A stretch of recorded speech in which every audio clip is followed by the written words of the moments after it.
of the Things, an epic fantasy by A.P.R. Marshall and J.H.W. Lloyd. The Fourth Chronicle.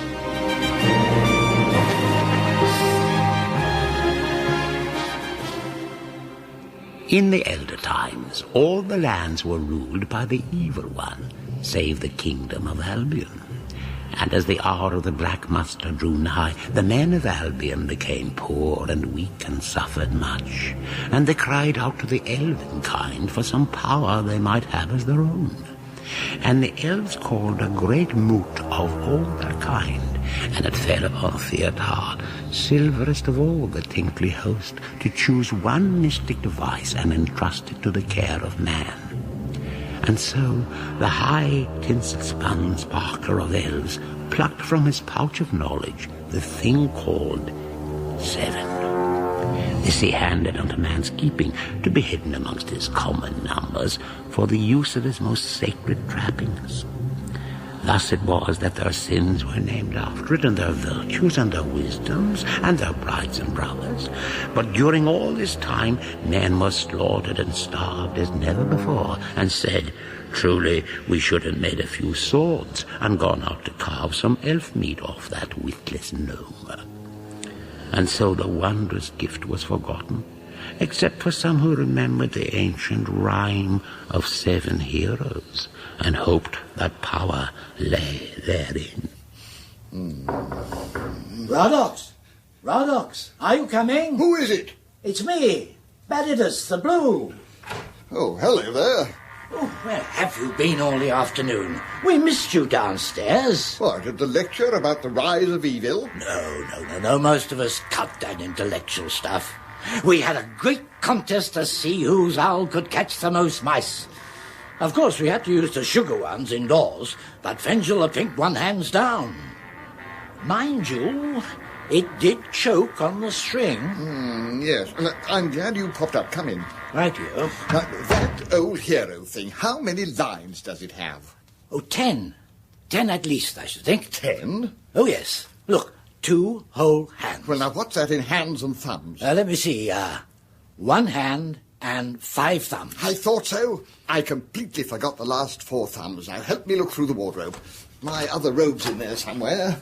Other robe? Yes, as you know, I was Rhodox the White before I became a herbal, but I sometimes use the old one as a dressing gown when it's a bit chilly. Here we are. Now, you try that pocket.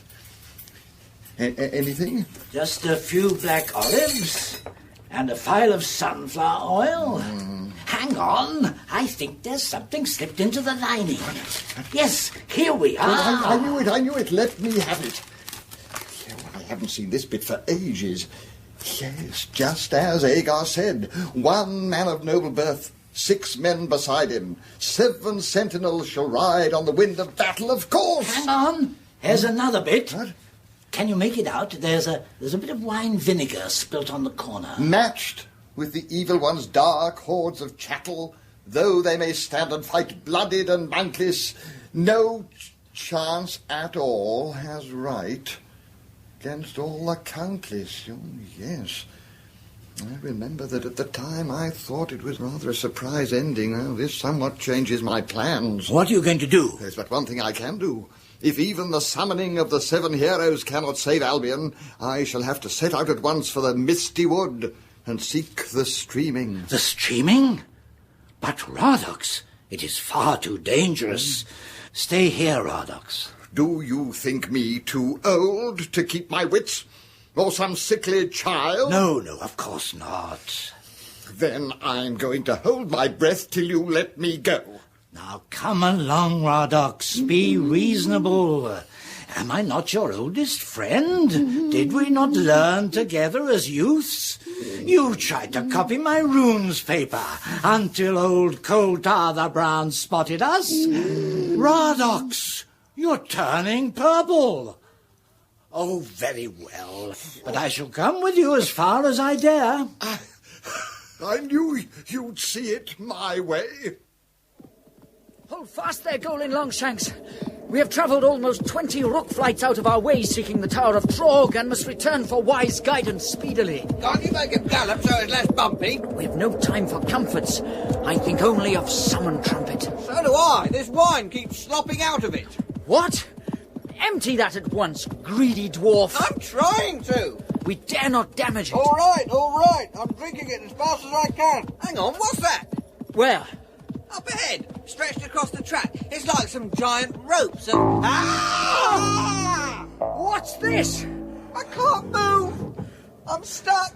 It's like a giant spider's web. Take care, Stephen. We are all three stuck fast. We'll starve to death. Some of us before others, I'll wager. If only I could reach my sword arm.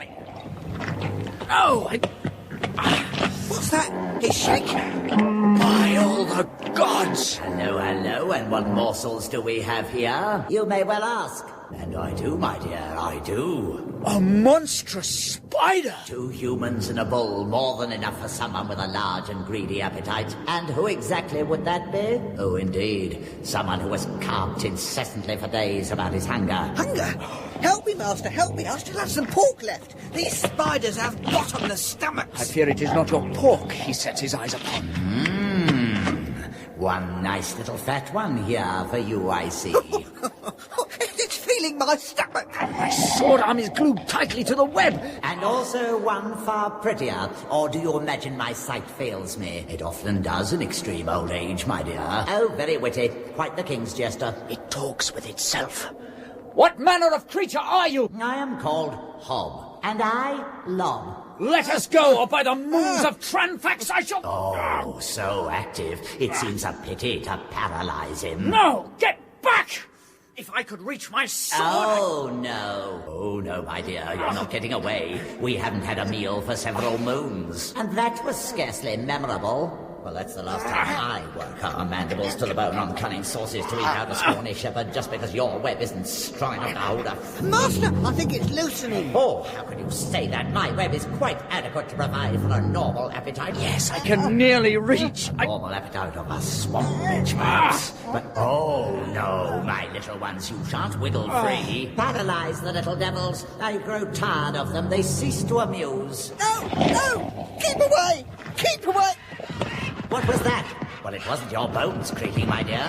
Needles! No, my beautiful web is a ladder! Never mind your web, my dear. Save your face. Now I reach it! Back, spider! Into your hole! Spider dashers! 1,000 thanks, mighty eagle. I am Zanxpur, the Sky Lord, chief of all the eagles. We have traveled far to locate you, young hero, at the bidding of Radox the Green. Radox! I must return to him at once. Only he can tell me when will be the moment for myself to sound summon trumpet. Radox is far from this place, deep within the misty woods. He instructs us to aid your fast passage back to Albion. Therefore, I and my captains will carry you and your kind to the battle plains by the great sea and the castle comfy lawns. I shall carry you myself, as befits your rank. Basper and Rasper shall carry your mighty steed. What about me, Master? Basper, Raster, Gasper, Frasper, and Jartor. I have a task for you. During all this time, did Radox the Green journey to the misty wood to seek the power of the streaming. For all wasted time and energy in the world did slip away and trickle back to its shimmering fabric. And it had the power, if it so desired, to lend back some of this time. But those who drew near did also risk its most deadly anger. The way ahead grows very dark. Farewell, old friend. I shall think of you always in sunnier glades than this dank thicket. And don't forget, the china is yours. Pardon? The blue china. The stuff you always liked. I always said you could have that if anything. The blue china? With the sort of tree pattern. I remember you always liked that. Oh, yes, the blue stuff. Yes, I remember. You always liked that. Yes. The stuff with the red and yellow flowers on. Now, that's very nice, too. Now, that's Merlin's. I always promised that if anything should... that he would get the red and yellow flowers. I thought he said to me the other day that he preferred the blue stuff, actually. No. I believe he did. Yes, I'm almost sure he said he changed his mind about the other lot. But you always liked the blue stuff. Well, I don't mind swapping for an old friend like Merlin. Well, all right then, but he must have the serving dishes. I did promise. What, the white ones? Yes. With the sort of crinkly bits round the edge? Yes. Right. I'll take them with me and drop them in on him, shall I? No. I'm sure he'll go and collect them himself. No. It's no trouble at all. I'll pop over the silver tea caddy to matey the white as well, shall I? And the fish knives. Yes, well, all right, but that's only if anything were to well, you understand. Oh, of course. Only if anything. Yes. Well, I'll be off then. Farewell, Radox the Green. Farewell. I suppose the jam spoon. Yes. Right, no offence taken. I'll turn back now, then. I must consult the map. The misty wood. Now, if only I hadn't failed room. I think that particularly dark and menacing path ahead is the one you want. Farewell, and good fortune. Farewell! Hello? Hello there! Easy, angst. Oh, the streaming comes. Now we shall see if old Radox still has his mettle. It is I, Radox the Green, come to consult with thee, O streaming. Yes, I know. I haven't been recently. I am sorry about that. No, I really am. No, I think it's a very nice forest. It doesn't look damp at all. Oh? No, I don't think that would be a good idea. My spare room is very small. No, of course not. I'd love it if it was bigger, but after all, you've got everything you need here in the Misty Wood. Trees and bushes and nettles, yes. But what I really wanted to ask was... Oh, yes, I'm sorry. How are you feeling? Oh, dear. Oh, yes. Oh, not so bad, really. Except, you see, the forces of evil are dangerously close to moving in. No, not into the spare room. No, to Albion. Yes, I'm afraid so. And the thing is, I was wondering if you could see your way to letting me have a bit more time. Yes, I know you're always lending me more than I should have. And extra this moon for the Roundelay rewrites. Yes, it isn't all for me. There's a young hero who needs some too. Really, there's no need to get... I'm sorry, but I am completely out. No, please, no, please, no. And even as Radox the Green did battle with his nemesis, did the evil one finally descend from Mount Vesarpathur the Dark. Down was she carried on a raven-black snow cloud, surrounded by such a multitude of orcs with flaming spears of fire, that 6 trolls, also descending, were constrained to use the stairway cut into the living rock beside. And she did say to the legions of the 7 armies of hell gathered in her name, "Fall ye now upon helpless Albion, for the hour of the Black Muster is here." And its 3 mighty trumps sound at the moment precisely, and echo throughout all Middle Sea. And in the castle comfy lawns, the hours were numbered indeed. The Crown Prince, venture in. Most royal father, I have fought my way. What treachery is this? Tear out this prancing hyena's throat and feed it to the hungry cockroaches. Evil flesh-eating lord of Crom does sit upon my father's throne and govern? Throw this snivelling badger with the carcass of a pig to the sea lions. Rank Crom, a sword's length from me, but you shall pay dearly for my father's death. There you are, Virginie, making a scene as usual. Where have you been? Your mother's been worried sick. While still you live upon my list of names, I shall not sleep until... What? Who said that? We're over here, in the corner. My mother? Still alive? No, it's me, actually.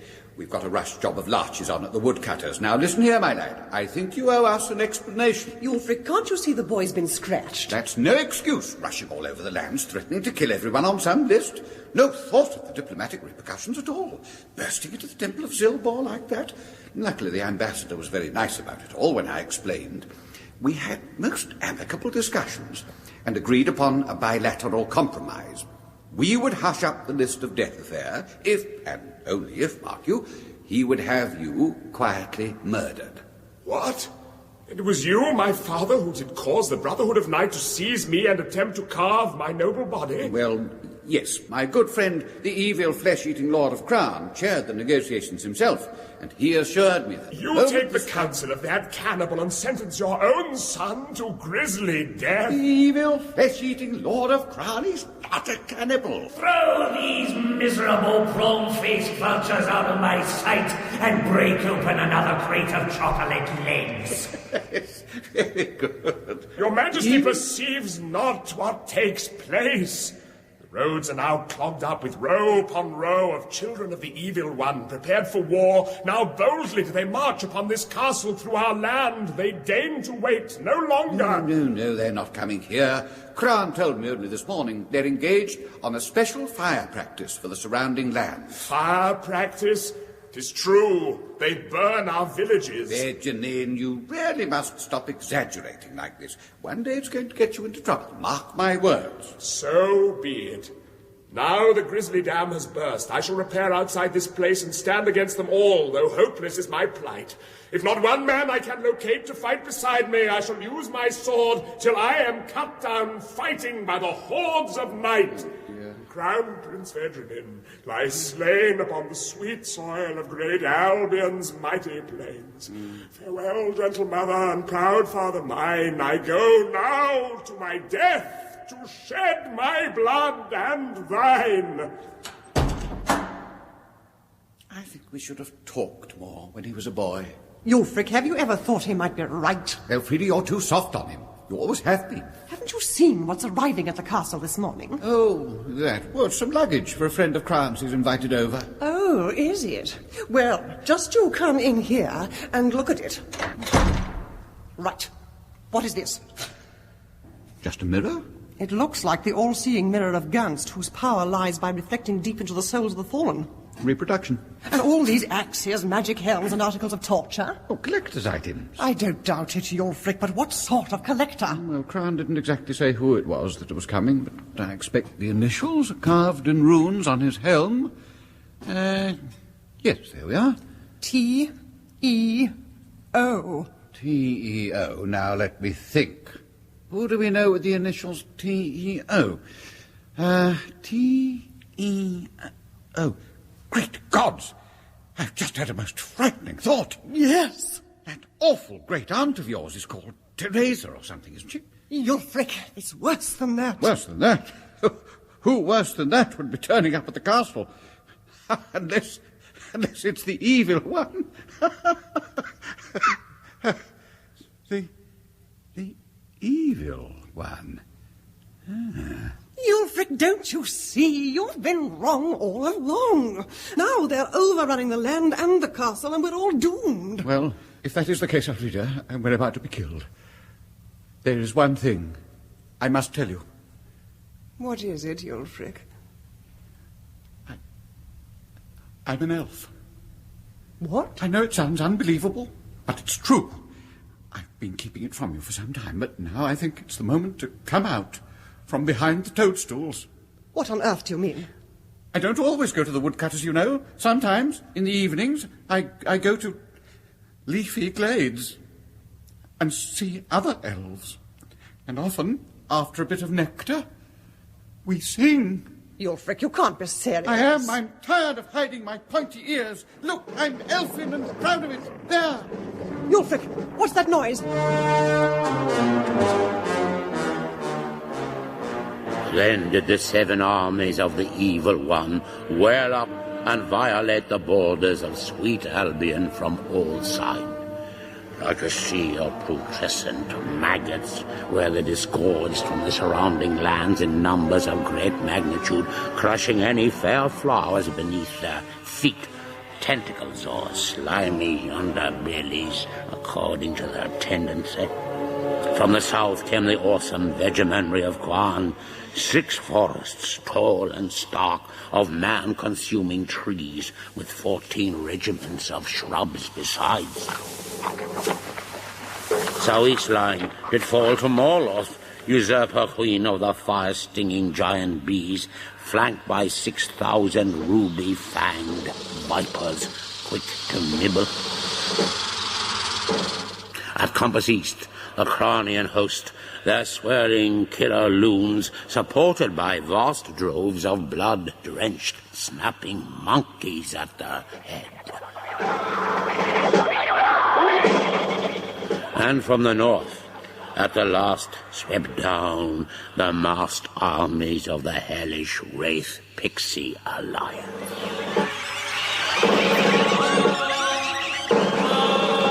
Whose appearance was struck from some versions for fear of the doom appearing less, which was not the case. And then was Aegar, son of Ulfric, and true-born hero of Albion, conveyed upon the wings of Zanspur, Skymaster, to the high plain by the great sea, with the tremendous horn, summon trumpet, and his companions. Here is the place, great hero. Lardox the Green did entreat us to bring you here. And now we must fly to protect our nests from the Harpies. Farewell! Then where is Lardox? There's no sign of him, nor any sound of his horse approaching. Here, Master, what's this tall thing? I've never seen such branches. They're even taller than me. This? Why, this is the great pyre of Albion, built of glistening blackthorn in the first days by unknown hands here on the highest place in the land. The songs say that it shall be lit by the very brands of the dead if ever the end of the world is... What are you doing, destructive dwarf? Well, it'll be lighting itself any time, I should have thought, so a few minutes one way or the other won't make any difference. Anyway, I've just found this by your feet. Cheer up. A hopeful sign? A packet of sausages. Pity to waste them. Brainless dwarf! Do you realize what you're doing? You shall awaken the soul of the mighty sage that built the pyre. Who lights the great pyre of Albion in haste? Oh, here, hold this tinderbox, Master. Ah, give it to me, cravenly dwarf. It was I, Aegar, son of Ulfric. What of it? Oh, why didn't you say so in the first place? Lardox. I'm sorry about the voice. Security, you know. So, you had the wit to call me up. The sausages go round the bottom in a sort of cartwheel shape, with mustard. But I'm starving. Do as he says. Yes, that's better. Well, here we are. Well, there you are, anyway. I'm so sorry I can't be with you in person. This is a recorded message. I left it behind, just in case. I don't understand. But what has happened to you? Are you still living? I know not. Anyway, to business, there isn't much time, is there? Now, the emergency instructions. At the first sign of the muster, go at once to the plain by the Great Sea. Do not stop for luggage, overcoats, blah, blah, blah. Well, you know the form. Now, next. Get out the summon trumpet provided. I have it here, Master. Good, good. Now, this is for the use of the chosen hero alone, or fearful calamity may result. Now, when sounded, the second hero shall rise from the sea on a Titan's wave. The third shall drop from the stars on the wings of 7 giant moon moths of emerald. The fourth shall wake from his slumbers beneath the ground and rend asunder the earth in his emergence. The fifth... Listen, the black armies grow nearer. So dear. I shall have to leave out the small print. Right. So, seeing the enemy draw near, shall this summoned trumpet be delivered up into the hands of the one who is to save the realm, and only him. And he shall put it to his lips and sound its note mightily. So shall I, timely vision. Hear me so. No, no! Give me that!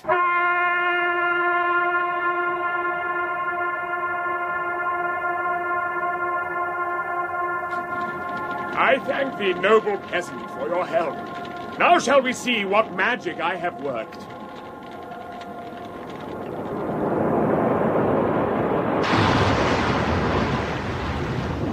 Who calls the heroes?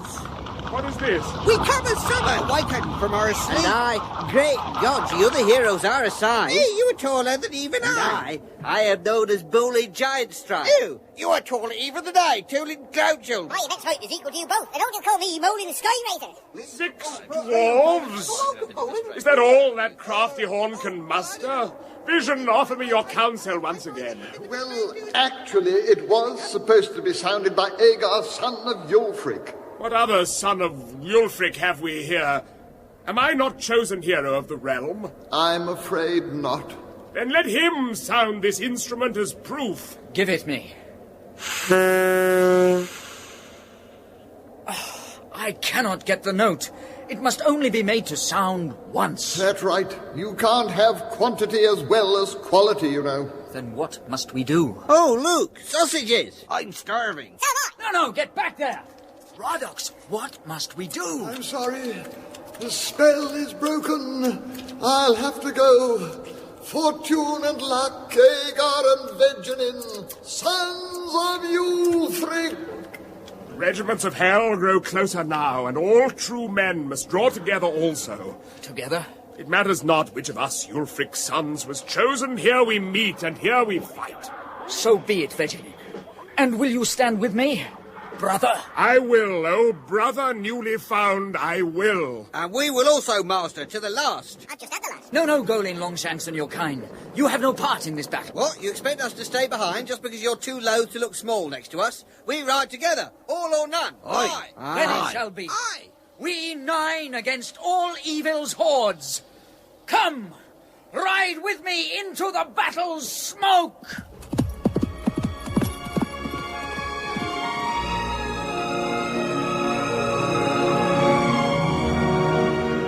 Here the writings do become indistinct, and Agar, bravest hero, the crown prince Vegenin, girded up in his snow-white armour, and the 7 dwarves did straightway ride swiftly into the swirling battle smoke before them. And all that remained, ringing across the plains of Albion, were the sounds of darkness, desolation, and hordes of the things. Thus end the Chronicles.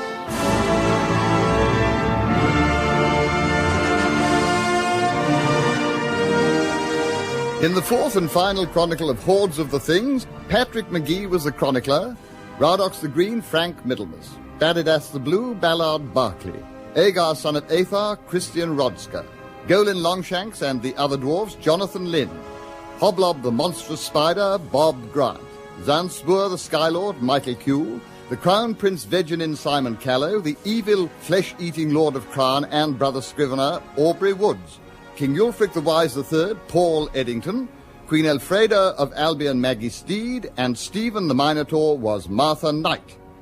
Hordes of the Things was written by Andrew Marshall and John Lloyd and produced by Geoffrey Perkins.